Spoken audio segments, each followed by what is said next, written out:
안녕하세요. 도영의 한국어 공부방에 오신 것을 환영합니다. 오늘도 질들레주의 사상을 자료로 올리니까 읽어보시고 그 중에서 한 부분만 제가 읽어보겠습니다. 얼굴은 그것의 생산을 필요로 하는 권력 배치의 산물이란 점에서 그 자체로 권력과 결부된 것이고, 따라서 얼굴의 문제가 권력의 문제인 한 얼굴 자체가 바로 정치라는 것이다. 언어 활동은 언제나 안면성이란 특징을 수반할 뿐만 아니라 얼굴은 잉여성 전체를 응결시킨다. 얼굴은 기표적 기호를 방사하고 수신하며 풀어주고 다시 포획한다. 목소리가 나오는 곳은 얼굴이다. 기표는 얼굴 위에 재영토화된다. 기표에 실체를 부여하는 것은 얼굴이며 해석할 것을 제공하는 것도 얼굴이다. 기표는 언제나 안면화이다. 안면성은 이 모든 의미화 및 해석의 총체 위에 물질적으로 군림한다. 이는 주체와의 경우도 마찬가지이다. 어린아이, 여자, 어머니, 남자, 아버지, 사장, 선생, 경찰, 이들은 언어로 말하는 것이 아니라 기표적 특질이 그 특수한 안면성의 특질상에서 지표화되는 그런 언어로 말한다. 얼굴은 신체로부터 탈영토화된다. 탈영토화는 다른 신체 부위에서도 마찬가지로 발생한다. 가령 직립한 인간의 손은 대지로부터 탈영토화되지만 도구로 재영토화된다. 막대기는 탈영토화된 나뭇가지다. 반면 얼굴은 탈영토화되지만 재영토화되지 않는다. 이게 탈영토화라는 게 무슨 뜻인지 이제 아시겠죠? 자, 이게 뭐 철학 용어로 저기 얘기한 거지만 그 어려운 거 없어요. 자, 오늘은 거짓말 시리즈 제56탄 현대판 우상숭배, 현대판 우상숭배가 되겠습니다. 우상숭배되는 거는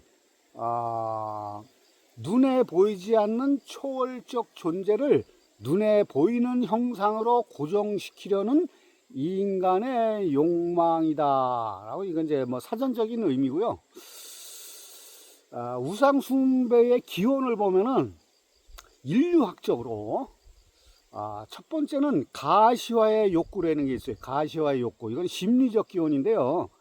인간은 추상적인 개념보다는 눈에 보이는 구체적인 대상을 신뢰한다. 신의 보호나 현존을 확인받고 싶어하는 심리가 돌이나 나무의 형상을 새기게 만들었다. 이것이 이제 우상숭배의 기원이에요. 첫 번째, 심리적 기원. 두 번째는 애니미즘과 토테미즘. 고대인들은 자연물, 그러니까 태양이나 뭐 번개나 동물이나 이런 자연물에 영혼이 있다고 믿었어요. 그 영혼을 기쁘게 하거나 노염을 풀기 위해 상징적인 조형물을 만들었다. 이러면서 이제 우상숭배가 시작됐다고 합니다. 세 번째는 사후숭배, 또 이걸 또 이제 영웅숭배라고도 하는데요. 위대한 조상이나 왕이 죽은 뒤 그들을 기억하고 기리기 위해 만든 동상이 시간이 흐르며 신격화되어 숭배의 대상이 된다. 이게 성역화라는 게 성역화. 요건 이제 다음 동영상에서 이제 성역화를 제가 다룰 건데요.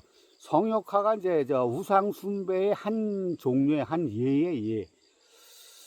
자, 그다음 이제 우상숭배의 이론을 보면은 첫 번째, 신학적 관점에서 유대교, 기독교 전통에서는 성경의 10계명이 있잖아요. 거기 제2계명이 너를 위하여 새긴 우상을 만들지 마라 라고 적혀 있다고 합니다. 이게 유한함의 죄,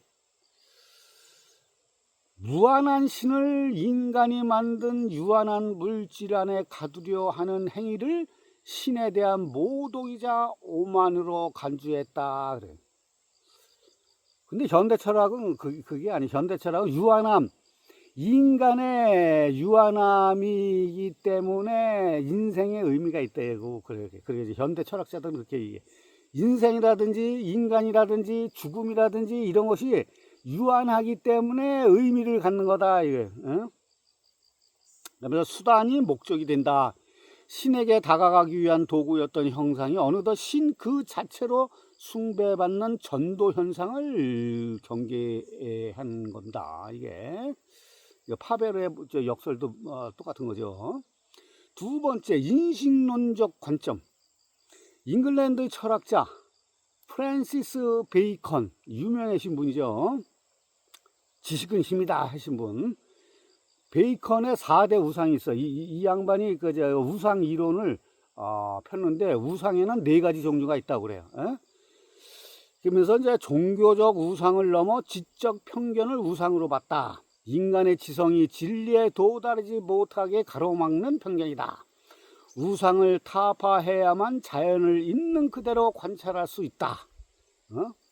그래서 이제 아리스토텔레스의 오르가눔이라는 게 있어요. 오르가눔이라는 책이 있는데, 이게 뭐 세계 4대 책 중에 현명한 책 중에 하나라고 이제 그렇게 얘기는 하는데, 하여튼 그 아리스토텔레스의 오르가눔을 비판한 것이라고 그럽니다. 이게 프란시스 베이컨의 4대 우상. 그러면서 이거 4대 우상을 신 오르가눔이라고도 학자들이 부릅니다. 베이컨이 얘기한 4가지 우상의 종류가 뭐냐면, 첫 번째가 종족의 우상. 종족의 우상, 이게 뭐냐면은 인간이라는 종 특유의 본성 때문에 생기는 편견이다 이게. 그러니까 자연 현상을 인간처럼 생각하는 거. 인간 종 전체가 가진 편견과 착각으로 만델라 효과의 일종으로 사물과 세상을 왜곡해서 본다. 편견, 착각, 확증 편향, 고정관념, 편견 이런 거예요. 이런 거. 이게 종족의 우상이에요. 왜냐하면 사람은 규칙과 패턴을 찾으려는 파레이돌리아 현상이 있다고 그래요. 이것도 제가 몇 번 얘기했어요. 없는 건데도 그 유사성을 사람들이 그걸 잘 찾아내거든. 그러면서 자기 이론을 막 펼치는 거예요. 자연에 보면 대칭성, 자연을 대칭으로 이루어졌다, 또 그렇게 하는 학자들도 있어요. 이것도 그것도 파레돌리의 현상이, 이것도 없는 규칙을 찾으려고 하는 거예요. 그러면서 일부를 확대 해석하는 거야. 자기가 뭐를 찾았다 이가. 그러면서 이제 확대 해석을 하는 거야. 그게 일반화요, 대표적인 일반화요 오류거든. 그게 종족의 우상이에요. 종족의 우상. 응? 그러면 이제 이런 게 이제 위험한 게 종족 우선주의, 민족 우월주의. 그게 나치의 우상학이 아니야, 나치. 그래서 집단 학살을 저지르는 거. 우상이 되는 게 그렇게 무서운 거예요, 이게. 두 번째, 동굴의 우상이라는 게 있어요. 베이컨이 얘기한 동굴의 우상. 이건 뭐냐면 개인의 경험이라든지 교육이라든지 환경 때문에 생기는 주관적 편견으로 나만의 동굴에 갇히는 거야. 나만이 옳다고 하는 거. 고정관념, 아까도 얘기했죠. 확증 편향, 선입견으로 자기만의 세계에 갇혀 자기 경험만 절대적 진리라고 생각하는 절대화를 뜻한다. 동굴의 우상. 대표적인 게 종교에서 막 그러잖아. 종교에서 자기만이 진리다 이가. 자기만의 종교가 진리다. 다른 거는 이단이라 이가. 절대화, 절대주의, 절대계, 이게 다 통하는 거야 이게. 세 번째, 시장의 우상이라는 게 있어요. 시장의 우상. 사람들이 모여서 떠드는 장소에서 언어의 부적절한 사용이나 잘못된 정의, 소문 때문에 생기는 오해로 사람은 유행어나 전문 용어에 현혹되어 말에 속는다. 실제하지도 않는 개념을 진짜라고 믿는다. 그런 거 아니야? 운명론, 절대계를 신봉하는 거. 그 애매한 단어나 추상적인 단어들, 실체 없는 단어들, 유명한 사람들, 전문가라는 사람들이 사용하는 단어가 권위가 있다고 생각하는 거야. 이게 대중심리, 이것도 수태게 말씀드렸죠. 이제 다음에 제가 이제 대중심리, 군중심리, 요거는 따로 떼서 이제 말씀드릴 거예요. 그래서 제가 강조하는 게, 주체성을 강조하는 게 그거예요. 저뿐만 아니라 모든 동서양의 그 개념 있는 사상가들은 다 그 얘기를 하는 거예요. 5가지 중에서 맨 마지막이 그거잖아요. 자기만의 길을 개척해라고. 그 언론에 나와가지고 뭐 학자니 전문가니 뭐 박사니 의사니 이런 사람들이 나와가지고 막 얘기하면 그거 다 믿잖아. 저게 이제 군중심리야 이게. 근데 쫓아가면은 나만 비응심되고 나만 내 거 다 뺏겨요. 자, 마지막 4번째는 이제 베이컨이 얘기하는 우상에 대한 4번째 종류, 4번째 극장의 우상이라는 게, 극장의 우상. 이건 뭐냐면 극장에서의 공연은 실제가 아니지만 감동을 받고 울고 웃는다. 권위 있는 학설이나 전통적인 철학 체계 등을 비판 없이 맹신하는 태도. 가스라이팅에 지배당하거나 군중심리에 휩쓸리는 것. 이것도 이제 비슷한 얘기죠. 철학과 학문의 세계에서도 이런 극장이 있다. 권위 있는 학설이나 이론 체계에 맹신하는 것. 이게 요즘 우리나라 대학교에서도 많이 그게 벌어지잖아요. 오직 교수가 신이야, 신. 현대판 우상 숭배가 된 거야. 이 교수가 논문 통과하려면 교수 말을 들어야 되거든. 그런 뉴스 엄청나게 자주 나오잖아요. 갑질하는 교수들. 어떤 교수는 또 성폭력까지 하고, 그냥 논문을 통과하기 위해서 어쩔 수 없이 이게 수구로 그게 우상숭배이 뭐야. 그게 중세에도 그런 게 있었대. 중세 시대에 아리스토텔레스의 완전히 이게 아리스토텔레스의 이론이 묻혔거든. 유럽에서는 완전히 배척을 하고 묻혔다가 그것이 다시 중동으로 가서 중동 이슬람권에서 다시 그게 살아나가지고 역수입이 됐어. 중세 유럽으로. 그래가지고 아리스토텔레스의 이론이 아주 대단한 것처럼 생각을 해가지고 아리스토텔레스의 이론에 맞지 않으면 틀린 걸로 간주한 거야. 그 대학이나 교회에서 다. 그러니까 모든 권위에 대한 맹신을 경계해야 되는 거야 이게. 궤변적 철학이라는 게 있어. 궤변적 철학은 뭐냐면 논리적으로 그럴듯하게 들리지만 실제 관찰과는 무관한 이론. 관찰하고 증명하고 경험하고 실제로 현장에 가서 해야 되는데 그냥 머릿속에서만 주물럭거리는 거야. 요즘 현대 과학자들이 많이 그러잖아. 실험실에서만 주물럭거리는 거. 이것도 제가 많이 말씀드렸어요. 경험적 철학이라는 게 있어. 경험적 철학은 적은 경험만으로 성급하게 일반화하는 이론. 이건 일반화의 이론. 이것도 엄청 많이 말씀드렸고. 미신적 철학. 신학이나 종교를 과학과 섞어버리는 이론들. 유명하다고 다 옳은 것은 아니다. 직접 확인해야 한다. 그래. 요즘 유튜브가 그렇잖아요. 저도 유튜브 하고 있지만은 아주 진짜고 가짜고 막 섞어. 그 비율을 지 마음대로 막 섞어. 그런 거를 판단할 수 있는 능력이 있어야 돼요. 근데 그 판단하기가 쉽지가 않거든. 요즘은 또 딥페이크라는 것도 나오고 또 AI라는 게 요즘 저는 노래를 좋아해가지고 노래는 잘 못 부르지만 듣는 걸 좋아하거든요. 준규명창 정도는 돼요, 제가. 준규명창 정도는. 그래서 노래는 많이 듣는데 보면은 요즘 노래가 유튜브 보면 어마어마하게 기가 막힌 게 너무 많은 거야. 이야, 끝내주가 부른다. 다 AI야. AI가 부르는 거야. 다 AI가 부르는 거야. 영상도 그렇고, 요즘 대단해요. 그런 걸 잘 눈여겨봐야 돼. 눈여겨보려면 관심을 많이 가져야 돼. 관심을 많이 갖고 관찰하고 직접 경험하고 막 해야 되는 거, 팩트 체크하고 크로스 체크하고 해야 돼요. 그러면서 이제 베이컨이 이거 극복 방안, 우상이라는 게 이게 좋은 게 아니거든. 이게 현대판 우상이라는 게. 근데 이제 베이컨은 옛날 그렇게 옛날 사람은 아니겠지만, 그래서 극복 방안.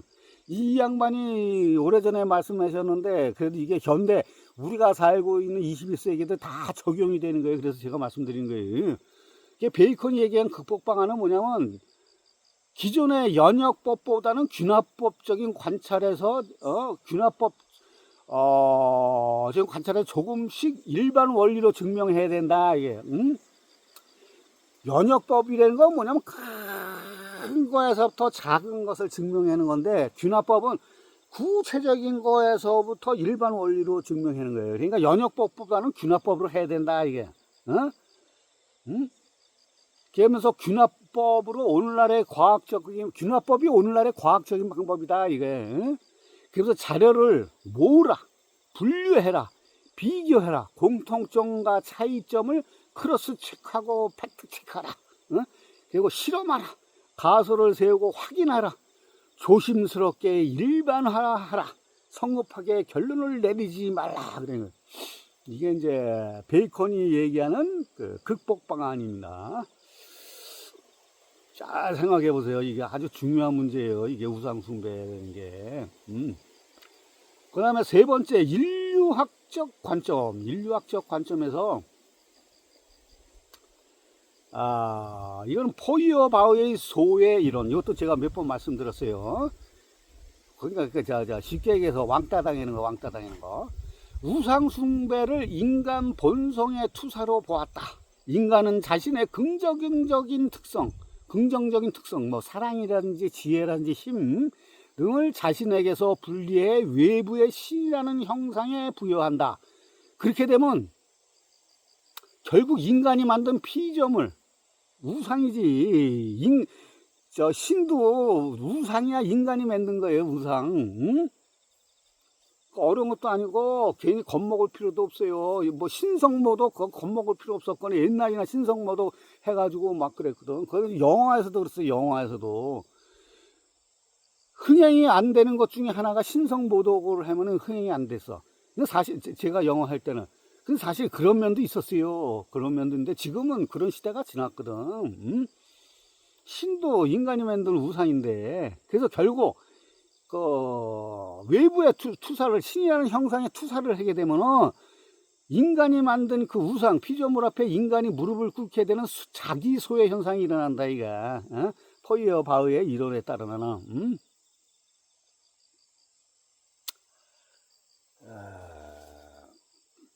현대판 우상숭배, 현대판 우상숭배.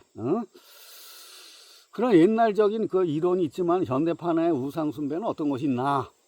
긍정적이지 않은 것을 긍정이 아니라 궁극적이지 않은 것을 궁극적인 것처럼 숭배하는 행위. 이게 현대판 우상숭배예요. 궁극적인 거는 그 절대계를 얘기하는 거예요. 그 신, 뭐 영성, 뭐 하나님, 알라, 뭐 불성, 뭐 참나, 뭐 이런 거 다, 뭐 순수식, 뭐 우주식, 뭐 이런 것들, 이런 거 다 절대계. 이런 거 궁극적인 거거든요. 궁극적인 거를 궁극적이지 않은 거거든. 저는 그걸 인정하지 않는다 했잖아요. 근데 그게 궁극적인 것처럼 숭배하는 행위, 이거를 우상숭배라 그러는 거예요. 그래서 제가 자꾸만 절대계를 인정 안 한다 그랬잖아요. 그래서 거짓말 시리즈에서 제가 숱하게 말씀드린 거거든요. 이게 현대판 우상숭배예요. 이게 저뿐만 아니라 이거는 학자들, 현대의 철학자들, 사상가들이 다 얘기하는 겁니다. 이게 제가 이제 추상적으로 상상해서 얘기하는 게 아니에요. 절대계가 없다 뭐 이런 게 상상해서 말씀드리는 게 아니에요. 이게.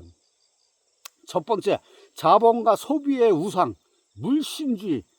요즘은 그랬잖아요. 물질 만능 시대. 이건 뭐 상식적인 얘기지 뭐. 돈, 명예, 권력 이런 거.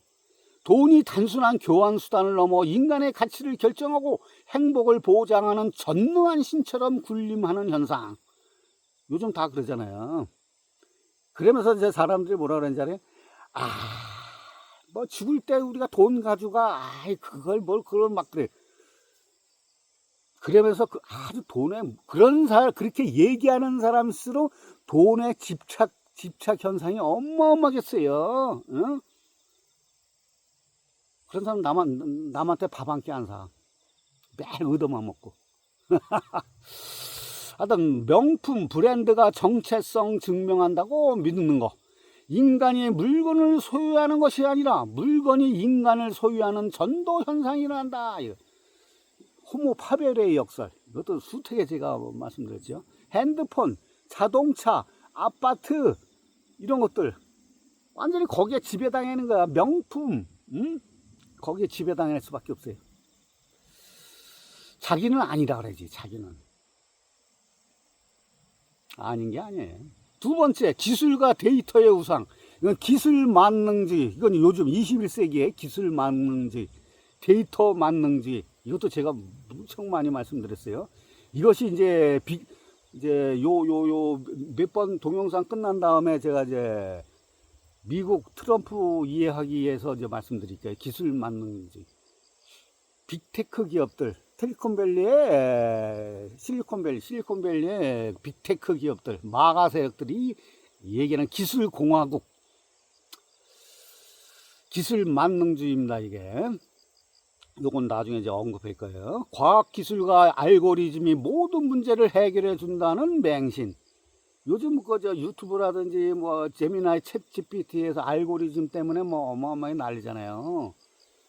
그러면 어떻게 돼? 저번에도 말씀드렸죠. 자기가 거기에 갇힌다고 창의적인 생각을 못 하고 그냥 거기서 해주는 대로 알고리즘 해주는 대로 해주니까 내가 좋아하는 분야만 계속 해주잖아요. 유튜브라든지 다른 거 보면은 AI가 그러면 그런 세계만 빠지는 거야. 그냥 다른 세계에 대해서는 관심이 없어. 그냥 편향적인 사람이 그렇게 될 수밖에 없지. 이게 무지무지 이게 뭐 위험한 거야 이게. 인공지능이라든지 유전자 편집이라든지 실리콘밸리 혁신 등을 종교적 구원처럼 여긴다. 응?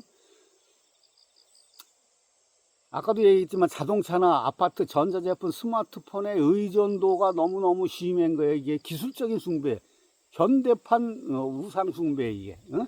기술의 발전이 인간의 소외나 윤리적 파멸을 불러올 수도 있음에도 불구하고 진보라는 이름 아래 비판적으로 수용하는 태도를 경계해야 된다. 세 번째, 성과와 자기 개발의 우상. 자기 숭배라고 그러는데, 성과주의. 이거 저번에 얘기했죠. 지속 가능 발전. 이런 건 없다고 그러는데, 여태까지 산업화, 지금은 산업화가 끝났어요. 산업화가 끝나고 21세기 AI 시대로 넘어가고 있거든요. 산업화는 끝났는데, 산업화 시대에 우리는 끊임없이 성과 위주 개발, 지속 가능 그런 거를 외쳤잖아요. 근데 아직까지도 그런 사람들이 많아. 이게 자기 숭배라고 그래. 이거 현대 철학자 한병철이라는 분이 있어. 이 유명하신 분이야. 이게 필요 사회라는 거를 주창하셨는데 이게 우리는 잘 모르지만은 서양에서는 어마어마하게 이게 센세이션을 일으켰어요. 그래서 전 세계적으로 유명하신 분이에요. 한병철 박사가. 필요 사회의 핵심은 뭐냐면 타인에 의한 강요가 아니라 스스로를 착취하며 끊임없이 더 나은 나를 증명해야 한다는 압박이다. 이 포모 현상이라 했잖아요. 포모 현상. 나만 뒤떨어진 것 같이 생각되는 거. 왕따 당하는 거에 대한 두려움. 그래서 군중 심리에 자꾸만 휩쓸리는 거. 다 연결되는 겁니다. 이게 사회관계망 서비스, SNS 이런 거에 사람이 목매잖아. 목매. 거기에 완벽한 삶의 이미지, 끊임없는 자기개발, 갓생에 대한 집착 이런 거에 다 이게 스스로 우상이 되어 결국 번아웃이라는 재단 위에 자신을 제물로 바치게 된다. 스스로 번아웃이면 스스로 태우는 거야. 스스로 자기 숭배. 네 번째, 이데올로기와 확증 편향의 우상. 특정한 정치적 신념이나 사상을 절대적인 진리로 믿고 그에 반대되는 모든 것을 악으로 규정하는 태도. 이건 정치적, 극우, 유튜버, 극단주의, 종교적인 극단주의, 테러리즘 이런 게 다 그런 거예요. 정치인이나 유튜버의 말을 신의 계시처럼 받아들인다. 복잡한 현실을 흑백 논리로 단순화하며 타인과의 소통과 공감을 차단한다. 그래서 제가 그 인문학적인 삶을 학생들한테 가르쳐야 된다 그랬잖아요. 제가 6가지를 꼭 가르쳐야 된다고. 그게 인문학적인 삶 첫 번째가. 상대방에 대한 배려, 존중, 소통. 이거를 안 가르치잖아요. 학교에서는. 그러니까 사회에 나와가지고 이렇게 편향돼가지고 이데올로기에 편향돼가지고 극단 뭐 이런 쪽으로 흐르게 되는 거예요. 이게. 다섯 번째. 현대적 우상 숭배의 공통점, 중독과 소외. 한 번 빠지면 이것도 그거 똑같아. 그건 뭐야, 이거 피라미드나 똑같은 거야. 한 번 빠지면 중독돼. 소외되고 왕따 당하고 그래. 그러니까 왕따 당하지 않으려면 끊임없이 바지가랑이 잡아야 되잖아. 군중들. 그냥 자꾸만 빠져드는 거예요. 이게 피라미드 비즈니스 아니야, 이게. 과거의 우상이 두려움에 기원했다면 현대의 우상은 결핍에서 기원한다. 내가 다 갖고 있는데도 내가 모자라는 것 같이 생각하는 거야. 없는 것처럼. 다 갖고 있으면서, 그러니까 다른 사람한테 비교하니까, 비교하지 말라 그랬잖아요, 제가. 왜 비교를 해? 자기가 이 세상에 가장 경배받고, 존중받을 존재인데도 자꾸만 다른 사람이, 그런 것 같아가지고, 그게 포모 현상 아니에요. 내면의 공허함을 채우기 위해 무언가, 돈과 성과 섹스와 권력과 명예, 이거에 집착하지만 그것들은 결코 근본적인 만족을 주지 못한다. 결과적으로 인간은 자신이 만든 시스템이나 물질의 노예가 되어 자기 소외를 경험하게 된다. 즉 내가 가진 것이 나의 주인 노릇을 하는 것이다. 호모 파베르의 역사. 성과 사회의 재단, 나라는 우상. 이건 아까 얘기한 한병철 박사. 이게 무지무지 유명하신 분이야, 이게. 현대 철학자 한병철은 현대인을 성과 주체라고 부른다. 과거의 우상 숭배가 신에게 제물을 바쳤다면 현대는 나 자신을 제물로 바치는 시대이다. 그러면서 자율적 착취라는 게 있어. 과거는 외부적 주인, 즉 왕이나 신이나 상사, 이것이 나를 억압했다면 이제는 내 안에 성과라는 우상이 나를 감시한다. 너는 더 할 수 있어. 성공해야 해. 뒤처지면 끝이야. 라는 목소리가 신의 계시처럼 작동한다. 이 포모 현상. 스스로 무너지는 거, 스스로.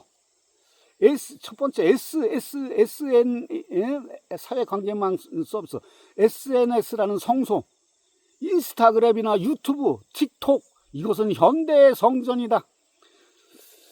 우리는 그곳에 가장 완벽하고 행복한 편집된 나의 형상을 올린다.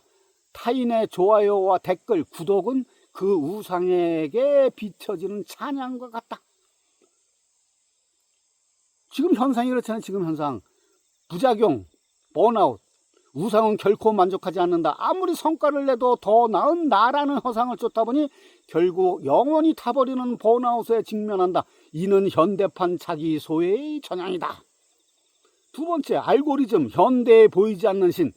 중요한 결정을 내릴 때 우리는 기도를 하기보다 검색을 하거나 추천을 따른다. 알고리즘은 현대인의 삶을 지배하는 새로운 형태의 영적 권위가 되었다. 이게 다 우상숭배. 이게 운명의 결정자, 유튜브가 추천하는 영상, 넷플릭스가 골라주는 영화, 데이팅 앱이 매칭해주는 상대. 우리는 알고리즘이 나보다 나를 더 잘 안다고 믿으며 그 선택의 삶을 맡긴다. 우리는 완전히 내 인생을 거기다 맡겨버려. 이게 주체성이 상실되면서 내가 완전히 인생을 망치는 거야. 이상한 놈이 되는 거예요. 확증 편향의 동굴. 알고리즘은 내가 보고 싶어하는 것만 보여줌으로써 우리를 거대한 디지털 동굴 속에 가둔다. 이곳에서 나의 편견은 강화되고 다른 목소리는 사탄의 유혹처럼 차단된다. 그렇죠? 데이터 신비주의. 데이터는 거짓말을 하지 않는다. 이건 요즘 과학자들이, 신세대 과학자들이 특히. 데이터는 거짓말을 하지 않는다는 명제는 현대의 교리가 되었다. 인간의 직관이나 도덕적 판단보다 숫자로 표현된 데이터를 더 신성시하는 경향이다. 이건 중세에서 근대로 넘어오면서 뭐가 됐어요? 계몽주의가 발전했죠. 계몽주의. 다시 옛날로 회귀하는 것 같아. 그런 거 보면은 계몽주의라는 게 이성이 뭐야? 수학적인 그 숫자에서 얘기해. 그런 거거든. 그거를 신봉했거든. 그거는 신과 교회의 권위에서 벗어나고자, 유일신에서 벗어나고자, 르네상스로 돌아가고자, 헤브라이즘에서 헬레니즘으로 돌아가고자 한 근대의 철학 사상가들이 그런 반성의 의미에서 그렇게 했는데, 계몽주의가 지금은 그게 아니야. 완전히 그 숫자 데이터를 신성시하는 우상숭배로 돼버렸어. 새로운 계몽주의야. 어떻게 보면 신계몽주의라고 부를 수가 있어요. 이거 제가 한번 생각해 본 겁니다.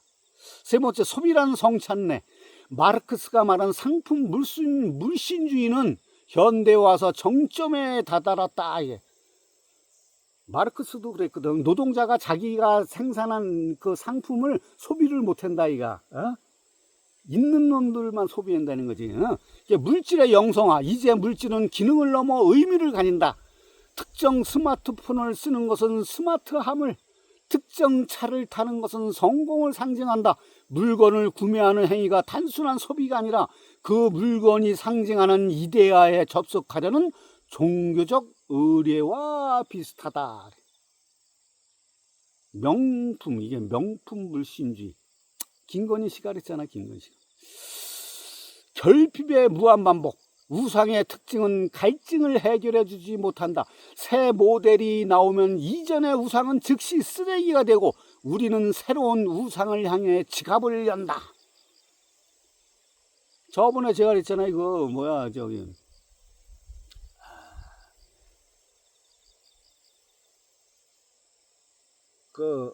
아이씨, 또 생각이 안 나네.